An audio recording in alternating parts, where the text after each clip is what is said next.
নিজের এত মামলার আসামি আমরা, এত পাপাচার, এত অন্যায়, এত অপরাধ, এত গুনাহের পাহাড় আমাদের। এগুলো মাথায় আসলে, এগুলো মনে আসলে চোখের পানি না ফেলে থাকার কথা না।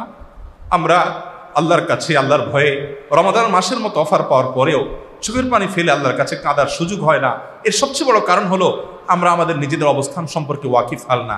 আমরা জানি না যে আমরা নিজেরা কত বড় পাপিষ্ঠ, কত অপরাধ হয়ে আছে, কত মামলার আসামি হয়ে আছি। আল্লাহর কাঠগড়ায় আমার বিরুদ্ধে কত শত কত সহস্র মামলা জানিয়ে উঠবে, সেদিন কোনো রক্ষাকারী কেউ থাকবে না। দুনিয়াতে সুযোগ আছে সেই মামলাগুলোকে ডিসমিস করে যাওয়ার।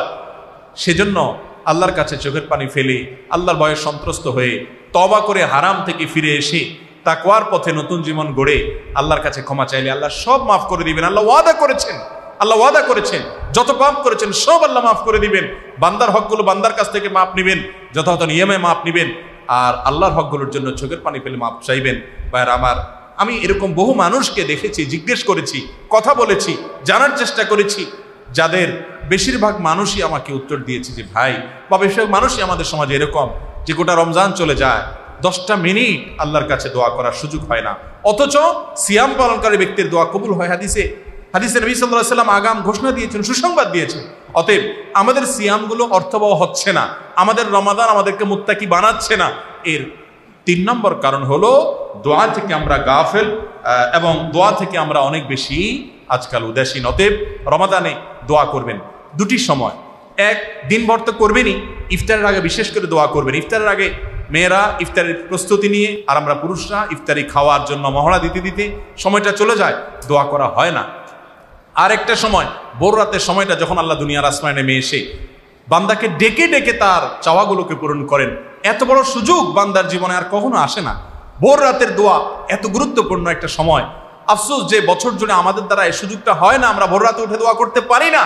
আমাদের তথাকথিত কর্মব্যস্ততা, আমাদের তথাকথিত জাগতিক সমস্ত কাজের চাপের কারণে এই টাইমে আমাদের ঘুমিয়ে থাকতে হয়, আমরা উঠতে পারি না। রমাদান মাস আমরা সাহারি খাওয়ার জন্য উঠি, সাহারি খাওয়ার জন্য আমরা সবাই উঠে থাকি। যেহেতু সাহারি গ্রহণের জন্য আমরা উঠে থাকি, অতএব এই ভোর রাতে আল্লাহর কাছে দোয়া করার যে সুবর্ণ সুযোগ, এই সুযোগটা রমাদান মাসে হাতছাড়া কোনো বুদ্ধিমান মানুষ করতে পারে না। এই জন্য ভাইরা আমার, সাহারি খেতে যখন উঠবেন 10টা মিনিট সময় হাতে নিয়ে একটু আগে সাহারিটা শেষ করে, অথবা সাহারি খাওয়ার আগে যদি হাতে থাকে সময়, তাহলে নির্জন কোনো একটা কক্ষে চলে যান। যে কক্ষে, যে রুমে কেউ নাই, দরজাটা বন্ধ করে দেন। নিজের গুনার কথা স্মরণ করে তওবা করে আল্লাহর কাছে একটু মাপ চান। বাড়ির ছাদে চলে যান, নির্জন কোনো জায়গায় চলে যান, মসজিদে যদি কেউ ওই সময় না থাকে মসজিদে চলে যান, একটু আল্লাহর কাছে চোখের পানি ফেলেন। আল্লাহ তাআলা আমাদের সকলকে রমাদানকে অর্থবহ করার জন্য বেশি থেকে বেশি আল্লাহর কাছে নিজের পাপাচারের কথা স্মরণ করে ক্ষমা চাওয়া, আল্লাহর নেয়ামতের কথা স্মরণ করে আল্লাহর মহাব্বতে চোখের পানি ফেলা, আল্লাহর কাছে দোয়া নিবেদন করার তৌফিক দান করুন। আমাদের অনেক ভাইরা আছেন কোরআন এবং হাদিস মোতাবেক চলার, সুন্নাহ মোতাবেক চলার চেষ্টা করেন, জীবনে বিশুদ্ধতার পথে চলার চেষ্টা করেন, কিন্তু দোয়া থেকে মাহরুম, দোয়া থেকে বঞ্চিত। দোয়া হয় না, দোয়া করা হয় না। সালাতের পরে সম্মিলিত দোয়া আপনি করেন না, আপনি আজকারগুলো পড়েন, কিন্তু আপনার জীবনে একাকী দোয়া করার সুযোগ যে সময়গুলোতে হওয়া উচিত, বিশেষ করে ভোর রাতের সময়, সিয়ামরত অবস্থায় সারাদিন ভর হাত তোলা ছাড়াও করতে পারেন মনে মনে আল্লাহর কাছে দোয়া, বিনা উজুতেও করতে পারেন আল্লাহর কাছে, যদি উজু করে করাটা উত্তম। অতএব এই কাজটি আমাদের রোজাকে, আমাদের সিয়ামকে, আমাদের রমাদানকে অনেক বেশি অর্থবহ করে দিতে পারে ইনশাআল্লাহ। অতএব সিয়াম রেখে রমাদান মাস জুড়ে দোয়া করার চেষ্টা করবো তো ইনশাআল্লাহ। নাম্বার 4 নম্বর সুযোগ হলো, 4 নম্বর যে কাজটির কারণে আমাদের সিয়ামটা অর্থবহ হচ্ছে না, সেটি হলো ইতিকাফের ব্যাপারে অবহেলা করা। রমাদানের অন্যতম একটা গুরুত্বপূর্ণ আমল হলো ইতিকাফ করা। নবী করিম সাল্লাল্লাহু আলাইহি ওয়াসাল্লাম রমাদানের সিয়াম ফরজ হওয়ার পর থেকে নিয়ে তার ওয়াফাত পর্যন্ত প্রতি বছর রমাদানের শেষ 10টি দিন মসজিদে তিনি ইতিকাফ করতেন। এক বছর তিনি রমাদানের শেষ দশক মসজিদে ইতিকাফ পূর্ণ করতে পারেননি, সেজন্য পরবর্তী বছর তিনি 20 দিন ইতিকাফ রেখেছেন, অর্থাৎ আগের বছরের 10 দিনকে পর বছর রেখে দিয়েছেন। এরপর ইতিকাফের এই আমলটিকে তিনি মিস করতে চান নাই। সুন্নাহ কোনো আমল, সাধারণত সুন্নাহ কোনো আমল, মুস্তাহাব কোনো আমলের বিবরণ কোরআনে সচরাচর দেয়া হয় না, খুব কম, রেয়ার। এগুলোর বিবরণ হাদিসে পাওয়া যায়। ইতিকাফ এমন একটা আমল, যে আমলটার ব্যাপারে কোরআনে একাধিক জায়গায় আল্লাহ তাআলার বিধান সম্পর্কেও বলেছেন, এবং মসজিদকে পরিচ্ছন্ন করতে বলেছেন, হারামকে পরিচ্ছন্ন করতে বলেছেন। তার অন্যতম উদ্দেশ্য হলো ইতিকাফকারীরা যেন ইতিকাফ করতে পারে। এত গুরুত্বপূর্ণ আমল। নবী করিম সাল্লাল্লাহু আলাইহি সাল্লামের জীবনে কখনো ইতিকাফের আমলটি একবারও ছুটেনি।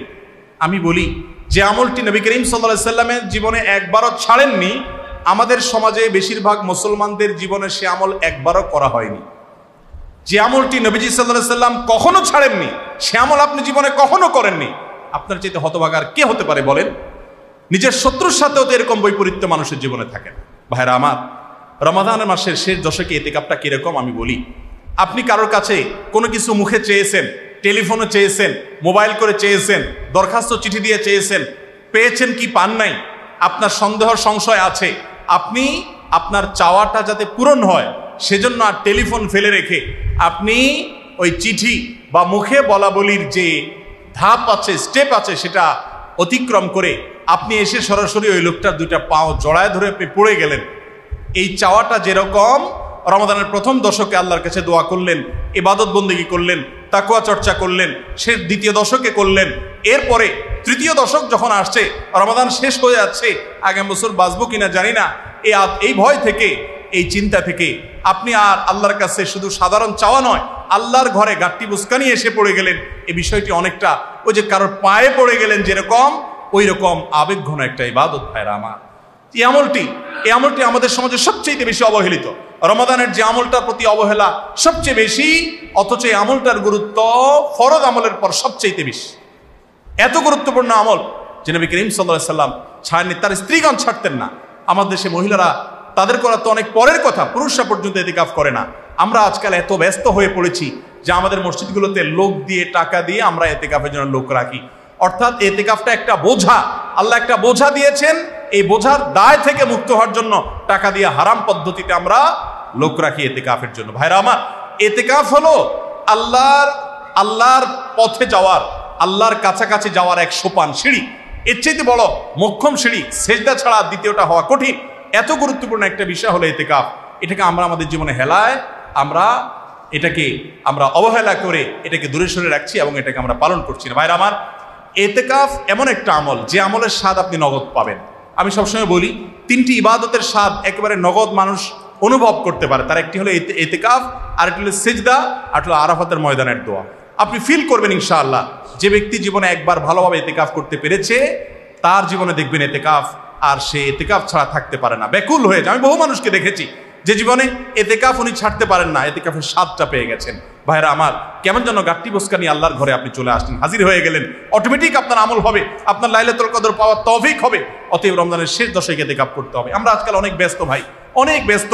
আমি ছাড়া আমার ব্যবসা চলে না, আমি ছাড়া আমার প্রতিষ্ঠান চলে না, আমি ছাড়া আমার সংসার চলে না, কিন্তু আমার মৃত্যুর পর আমি ছাড়া সব কিছুই চলবে, হয়তো আমার চাইতে আরো ভালোভাবেও চলবে।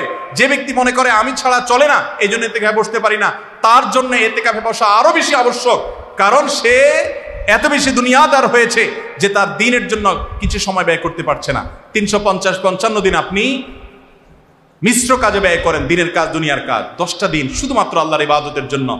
ইযা ফারাগতা ফানসাব ওয়া ইলা রাব্বিকা ফারগাব। অবসর হয়েছেন, আল্লাহর দিকে রুজু হন, এর নগদ স্বাদ আপনি পাবেন। ইতিকাফ যদি আপনি রাখতে পারেন, রমাদানের যে স্বাদ, রমাদানের যে তৃপ্তি, এটা আপনি পেয়ে যাবেন। ইন্নামাল আমালু বিল খাওয়াতিম। শেষ ভালো যার সব ভালো তার, শেষ দশক ভালোভাবে কাটবে। আর ইতিকাফে না বসলে আমাদের সামাজিক ব্যস্ততায় আপনি চাইলে ইবাদত করতে পরিপূর্ণভাবে পারবেন না। কারণ আপনাকে গ্রামের বাড়ি থেকে ঈদ করতে হবে, 2 দিন যাবে পথে আসা যাওয়া, এরপরে গ্রামে গেলেন, মানুষের সাথে কথাবার্তা, হাই হ্যালো, একদিন চলে যাবে। আপনার শেষ দশকের দিনগুলো বরবাদ হয়ে যাবে, যাওয়ার আগে প্রস্তুতির দিনগুলো নষ্ট হবে, ঈদের শপিং আপনার সময় নষ্ট হবে।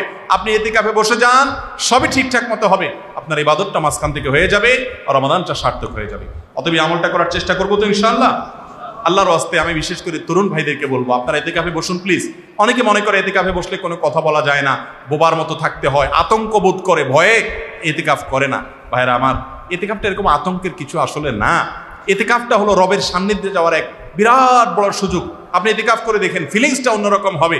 আপনি ইতিকাফে বসে একান্ত জরুরি প্রয়োজনীয় দুনিয়াবি কাজও করতে পারবেন।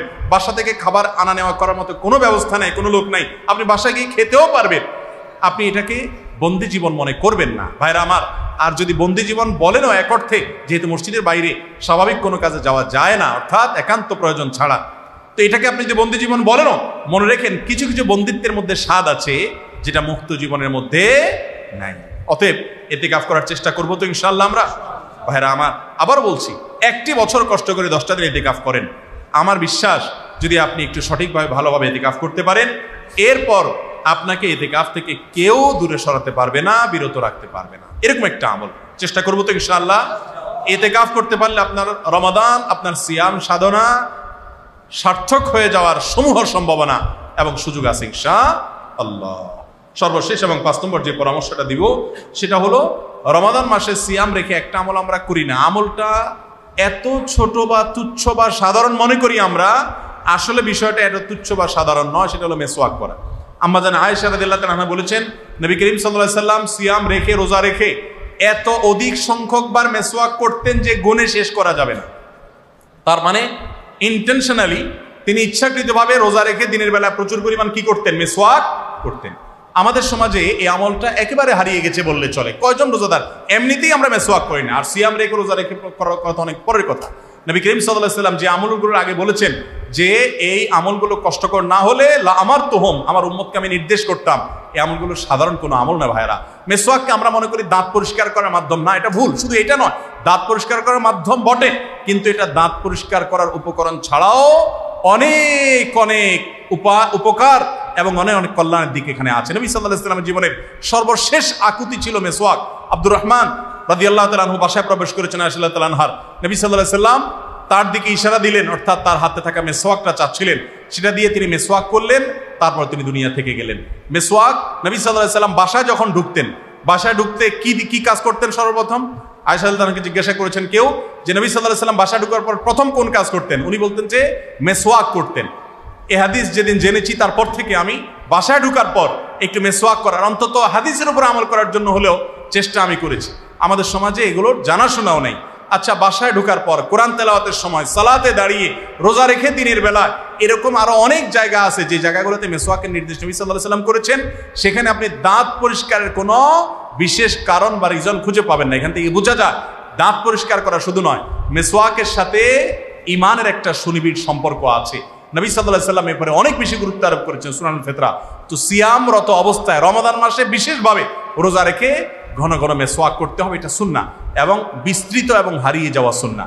আল্লাহ তাআলা আমাদেরকে এই আমলগুলোর মাধ্যমে আমাদের সিয়াম সাধনাকে, আমাদের গোটা রমাদানকে অর্থবহ করার তৌফিক দান করুন।